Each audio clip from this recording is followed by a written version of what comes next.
You are watching the Praise the Lord program right here from Big D. We're here. And you guys just stay here. You're going to do another song here in 1 second. Slide up here. I'm gonna, you know what? Let me just move this out of the way just for a second. There we go. You can. Somebody's going to be 40. Oh, Lord. And, yeah, most of us are hitting 50. He's hitting 40, so he's like a kid. And, okay, when you go around and you're doing all your thing and you're singing, you're doing all this, I bet it gets a little bit like the same. If everyone just looks at you as a singer, songwriter, singer, you're actually, in my estimation, you're like a preacher. So we're going to spend a couple of minutes up here and let's stretch you out a little bit. Oh, we know you can sing. Those little statue things that they give out in Los Angeles called Emmys. Israel has 4 of those. Grammys. Emmy. Well, you've got the Emmys. Yeah. Maybe that's prophetic. Yeah. And audience, you go ahead and have your seat. Thank you. We're here in Big D, here in Dallas, Texas now. And thanks a lot for that whole beat down you did of the Lakers. That really kind of, appreciate that. Yeah, whatever, okay? Whatever, okay? And so I like that. The idea of you really taking the Bible and doing your thing in your worship conferences, that's what you are, that's who you are. So let's hear you. What? Okay. We're actually on the air now, Israel, so we're rolling. Satellite time is a bit expensive, so say something. Well, no, I was trying to figure out what you wanted me to say, Matthew. About worship. About worship? Yeah, No. Start about when you were young and you led worship. How about this answer? This is the question my mom and dad gave me when I was a kid. They'd go, "What does the Lord mean to you?" No. Yeah, no. Remember that one? Well, good night, everyone. Yeah. You know, I have to go back to the beginning. You know, I think when you think of Jeremiah 29:11, when you think of Psalms 139, you realize pretty quickly there's nothing accidental about our lives. Come on now. And for me, I spent a good portion of my life feeling sort of accidental, and mainly because of how I was born and how I was raised. And in short, my mother was white. She still is white. Yeah. And my father was black, and my mother got pregnant when she was still in high school. She was 17, and there was a lot of pressure on her, obviously. She had a great future ahead of her, and a lot of people close to her said, just have an abortion and kind of move on with your life. And I'm grateful that she chose not to do that. Yeah. Very grateful.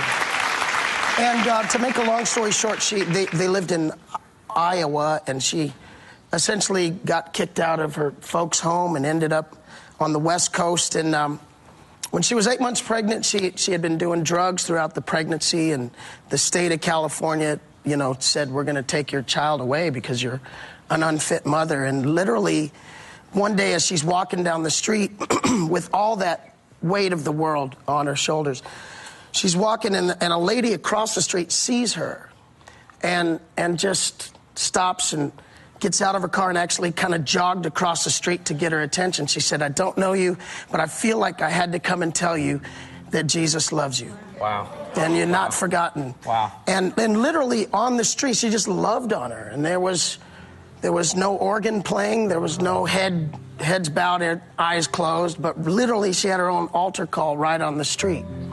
And from that day, didn't touch another drug. From that day, God just did miracle after miracle.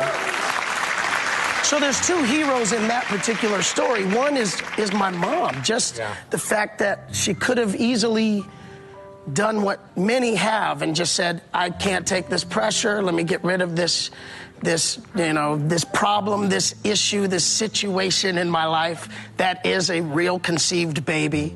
Wow. And she chose to keep me. Wow. And then the other hero is the person who could have very well easily had other things to do. Wow.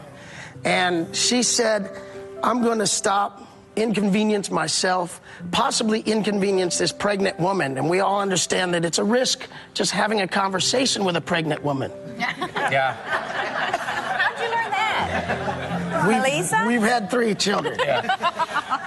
But she kind of crossed that uncomfortable line, and I think sometimes, and even now while we're talking, I'm going, what if like she did what I've done before? When God maybe moves on your heart to do something, and you drive and you start having this negotiation with God, like, God, I know his sign says he'll work for food, but he's not really going to work. Why would I stop? Like, God, you know this is going to be complicated. I got to get to my staff meeting. I have ministry to do. Yeah. And I've had those conversations with God. Yeah. And then I'm always kind of brought back to this moment. What if that lady had a Bible study that was far more important than actually living the gospel out on the street? Wow. And for us, you know, and as a group, New Breed has been together 11 years this year, and I'm celebrating 21 years of full-time ministry and turning 40 in a couple days. It's so crazy. Welcome.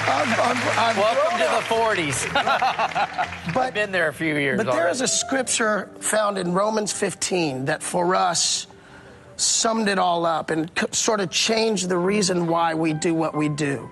And I think people watching, they would see us on a television stage and see the lights and go, wow, what a status to achieve. But this whole network and this whole ministry has been built upon serving others. Yeah. It's been built upon reaching the last, the lost, and the least. And for us, I'll paraphrase it, I'll give it the best shot. But in the Message translation, Romans 15 says, those of us who are strong in the faith need to jump in and lend a hand to those who falter. Wow. And not just do what's convenient to us. Strength is for service, not status. Wow. Wow. Strength is for service, not status. And I think, you know, if you're following a career or trying to get after something, maybe somebody's watching going, I want to be the next, I don't know, Carmen or something. No one's saying whatever it is, Michael W. Smith, whoever the next you want to be. American Idol. The next American Idol, the next Dallas Idol, I don't know. The next Arkansas Idol, I'm not sure. I can help you catch up on a lot. It's not about you. Come on now. It's not about me. It's ultimately it's about what am I willing to do? And a lot of times, some of the greatest moments that God will bring you through and bring you to are not on television. They're not. There's nobody there recording it. There's nobody there going, "What a hero!" You know what? And you know what? And I've been telling this story of how my mom came to Christ for the last 20 years in ministry.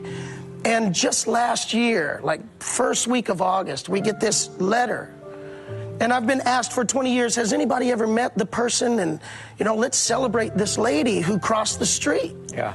And, wow. and I say it this way, you don't have to cross the world to cross the ocean to change the world. You can cross the street and change the world. And I've said this for years, and I always get asked the question, has anybody seen the lady? And Pastor Joel used this story in a message that he preached last year. Who? Joel Osteen. Oh, yeah. Yeah, gotcha. Little storefront church we got that going little church, Houston. yeah.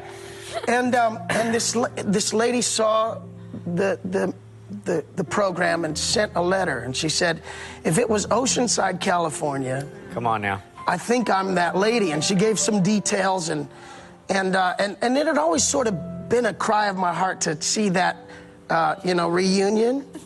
And so I read the letter, I call my mom, I'm like, Mom, sit down, you know.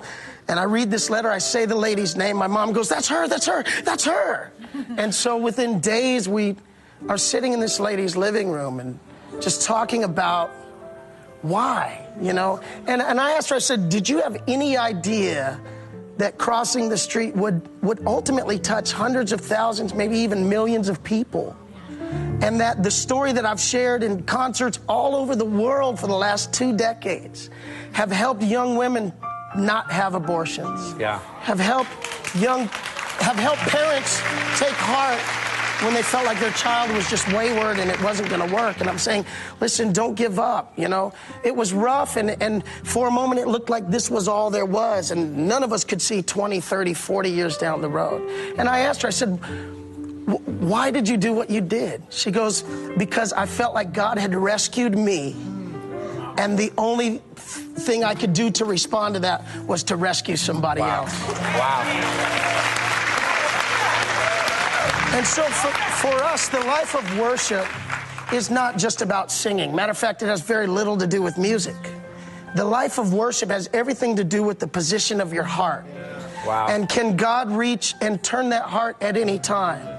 Like there's some of us watching now and listening now who God has probably been pushing on your heart to talk to that person that you really don't like. Wow. At your workplace or in school. You don't really dig talking to them. They turn you off. And God keeps going, no, you need to serve them. It's not about where you are. It's about where I want to take you. Wow. And when you do that, it's amazing what God has in store. And I just encourage people to understand that what we do in singing and in music is 10% of it. Wow. The 90% is serving the hurting, serving the broken. I've come to find out, I hope this isn't controversial, but some of the most lonely people I meet are sitting in my row at church. Wow. They're sitting in your row at church. Some of the most hurting stories you'll ever come across are people that you're speaking fluent Christianese to. Wow. Wow. And I just encourage us to maybe get outside of that a little bit and just lay down our pursuit for status and get just real aggressive about service. Wow. We have about 3 minutes before. What are you going to sing right now? I think we'll sing You Hold My World. You Hold My World. Okay. Talk for just the last 3 minutes here to the television audience that may be hurting.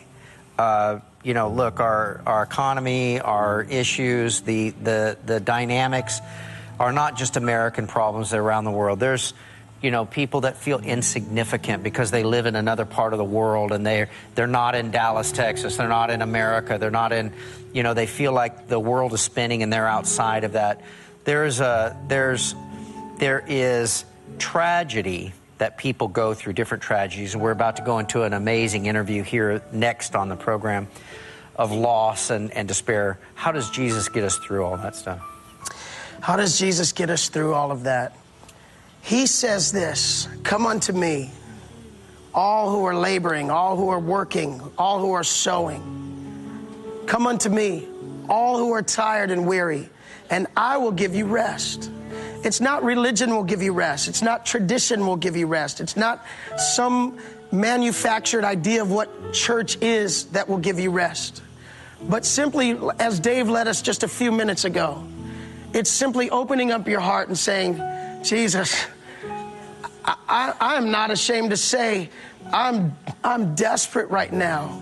I need you. There are things in my life. There are things in my relationships. There are things in my family. There are things in our economy that I don't understand. And I'm not trivializing any of this. There are people who are genuinely hurting tonight watching this program. But we've made sure that we've come on this program to tell you that there is a hope, a living hope, and his name is Jesus. We're not playing church. This is not just about fulfilling an obligation to be on television. This is making sure that if you've stopped and if you're hearing anything we're saying tonight, and if you understand the theme of everything tonight, is that hope is found in Jesus. And the same hands that made the world, called the universe into motion, are the same hands that hold it together. I don't have it together. I have yet to meet anybody who has it together. But I can tell you, God, in his great love, has the ability to hold us all together. And I encourage you, call the number that's on the screen. Let one of us pray with you. There's hope tonight. And I know it looks bleak, but I'm here as a living witness. And no matter how despairing it looks in the moment, it gets better because God is